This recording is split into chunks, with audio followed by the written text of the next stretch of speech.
এখনো নিয়ন্ত্রণে লক্ষ্মীপুর বাড়িয়ে দিলেন।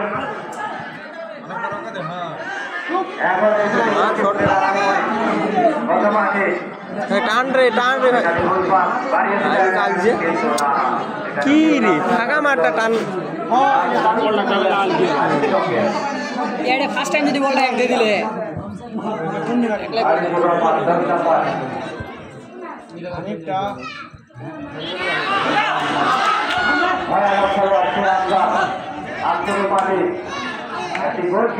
আপনাদেরকে উপহার দিয়েছেন। তিনি সুযোগ পেলে হয়তো বা আরো সুযোগ কাজে লাগাবেন।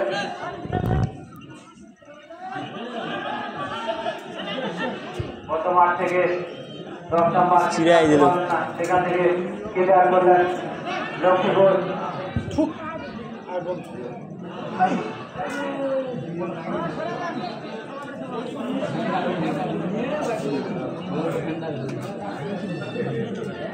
আরেকবার ড্রপ দিত তোর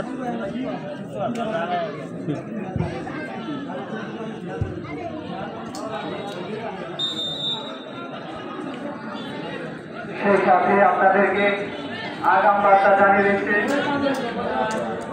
এই একই মাঠে একই সময়ে দ্বিতীয় রাউন্ডের চতুর্থ খেলায় বাঘে সিংহে লড়াই। যে দুই শক্তিশালী দল এ মাঠে লড়াই করবেন। আগামীকাল সোমবার ব্যবসায়ী সমিতি পানপাড়া বনাম সরকারপাড়া ফুটবল একাদশ বনাম ব্যবসায়ী সমিতি পানপাড়া। আপনারা যারা এই ফুটবলকে ভালোবাসেন, কারণ কালকে বাঘে সিংহে লড়াই হয়তো বা পাবেন না, সে দুপুর সময়ে খাওয়া দাওয়া করে নামাজ পড়ে চলে আসবেন জায়গা নেওয়ার জন্য। যদি আপনারা জায়গা না পান